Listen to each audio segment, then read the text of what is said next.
Par contre, on va aller parler aussi, là on va y passer pas mal de temps, sur qu'est-ce que font les whales, qu'est-ce que font les BlackRock, les gros fonds d'investissement. On va aller parler aussi du fonds du président des États-Unis, hein, on a déjà évoqué, mais c'est peut-être révélateur, et des exchanges, donc deux gros types d'entités, whales, qui ont la fâcheuse habitude de manipuler un peu le marché, et qui sont un peu à contre-courant du retail lambda, du touriste.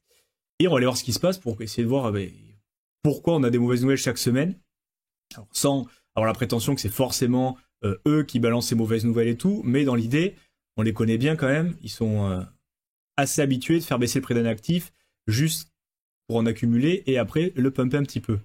Donc on a BlackRock qui continue, bon, lui il vend pas la panique, hein, il n'est pas sur Pump Fund à faire du meme coin, il continue d'accumuler du BTC et de l'Ether, hein.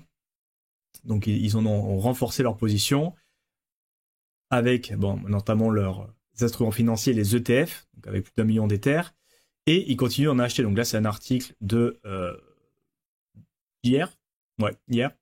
Donc ils ont acheté encore 3500 Bitcoin, 24 000 Ether, pour une période de 24 heures, et ils continuent voilà, de renforcer donc, leur bague propre, et aussi bon, ils en achètent au travers de leurs ETF. Et on peut aller le voir aussi directement sur Arkham. Vous avez un petit tableau qui est assez sympa pour regarder ce que détient BlackRock. Donc en crypto, c'est quand même pas dégueu, hein. Ils ont quand même un sacré bag. Ils ont 579 000 BTC pour une valeur de 57 milliards. Et Ethereum, ils en ont 1 215 000 avec une valeur de 3,74. Et comme vous pouvez le voir, vous avez l'historique de la balance. Donc ça ne fait que monter pour le BTC. Et vous pouvez même choisir un autre token. Par exemple Ethereum. Et là, vous voyez qu'ils en accumulent et qu'ils en accumulent fortement, hein, notamment depuis le lancement de leur ETF, hein. Par là, ouais, en juillet de l'année dernière, été de l'année dernière, où ils ont commencé à en accumuler et depuis, ça n'arrête pas. Ils en accumulent à coût de plusieurs millions, voire milliards à chaque fois. Donc, BlackRock, eux, ils sont pas en train de vendre, ils sont pas en train de paniquer, ils sont en train d'en accumuler fortement.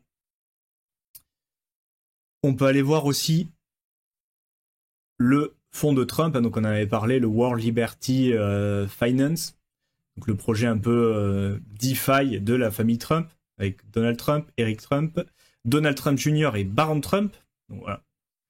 Après, on a vu ce que ça a pu donner sur certains autres projets, mais là, pour le coup, c'est un projet qui est un peu plus sérieux sur Ethereum principalement, qu'on avait évoqué lors du dernier live, avec dans leur fonds, il y a 63% d'Ether, donc ils ont 236 000 Ether, et d'autres tokens, mais basés aussi sur Ether pour le coup. Donc Vrab BTC, donc du BTC wrappé sur Ether, de l'USDC, de l'USDT, et dans l'idée, c'est quand même en grosse partie Ethereum. Et après, vous pouvez aller voir les transactions ici, donc dans Recent Transaction. Il n'y a pas ma tête devant, non, c'est bon, je suis de l'autre côté. Et vous pouvez voir qu'ils continuent d'acheter de l'Ether, hein. Regardez concrètement, bon, ils ont acheté du Move, pas trop ce que c'est, mais le 27, donc il y a quelques jours, ils ont acheté pour 10 millions d'Ether. Voilà. 25 janvier, ils en ont acheté pour 90 millions, 27 000 Ether. Et vous pouvez remonter comme ça l'historique des transactions. Donc ils ont acheté du Tron, du Aave, encore une fois de l'Ether, hein, pour 10 millions. Donc voilà, ça c'est plutôt proche du gouvernement pour le coup, parce que c'est le fonds lié au président. Et eux aussi accumulent de l'Ether régulièrement, hein, depuis janvier, alors que nous, les bagues ils saignent, en fait, eux ils continuent à en acheter, buy Vrab BTC, mais ils continuent d'accumuler régulièrement, en fait, tous les 2-3 jours, ils achètent pour au moins 10 millions d'Ether. Donc c'est une autre donnée à prendre en compte, où il y a quand même des gros porteurs qui continuent d'en accumuler pas mal. J'ai même pas osé voir mon wallet, je crois que je suis retombé à mon investissement initial de septembre 2023.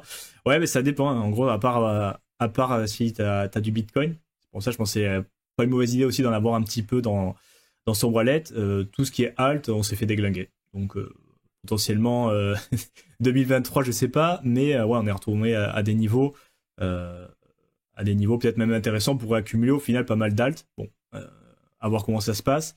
Mais effectivement, ça fait un peu mal. Et salut Julien aussi qui vient de se connecter. Donc, on a dit BlackRock continue d'accumuler Ether, Bitcoin.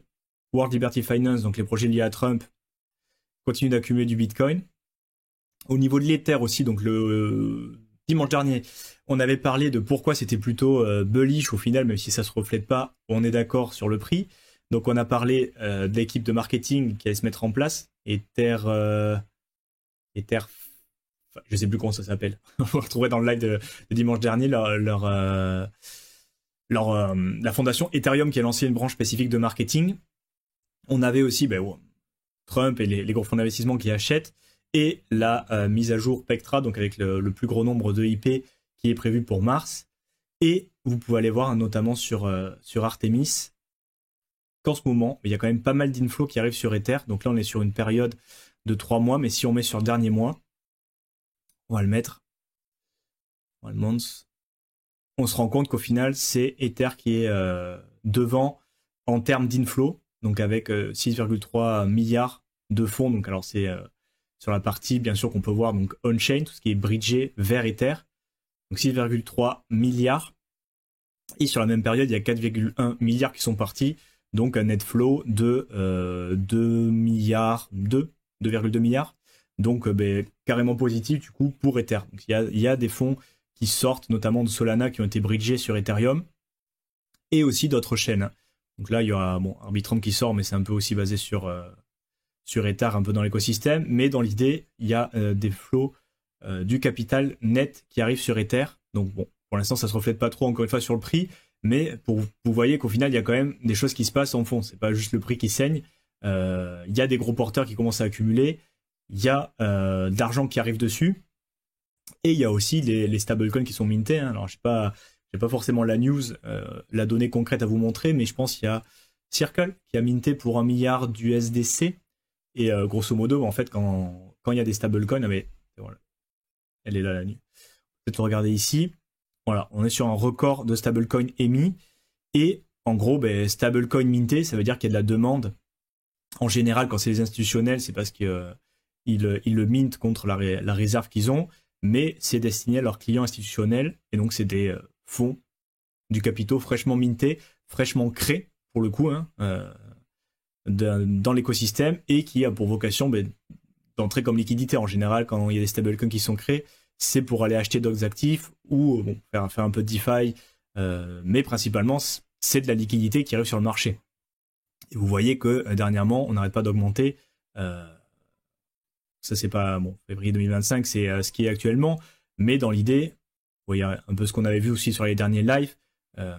Tether qui a la plus grosse part, donc 150 milliards sur les un peu plus de combien, 215, quelque chose comme ça. Donc ils ont la grosse partie stablecoin avec Circle derrière, donc c'est la grosse majorité des stablecoins. On arrive quasiment à 200, et vous voyez qu'il en reste un petit bout là entre 200, 210, 215 où c'est les autres stablecoins, mais dans l'idée ça continue de minter. On est d'accord qu'on n'est pas en bear market où justement l'offre de stablecoins se réduit et ils sont détruits dans ces périodes là. Donc là tu peux le regarder aussi sur un mois, voilà, où l'argent a été, et voilà, donc c'est principalement USDC, voilà, donc ils en ont rajouté un petit peu dernièrement, je sais pas si c'est pris en compte encore, mais sur un mois ils ont minté 10 milliards en gros, donc Circle, d'USDC qui sont arrivés sur le marché.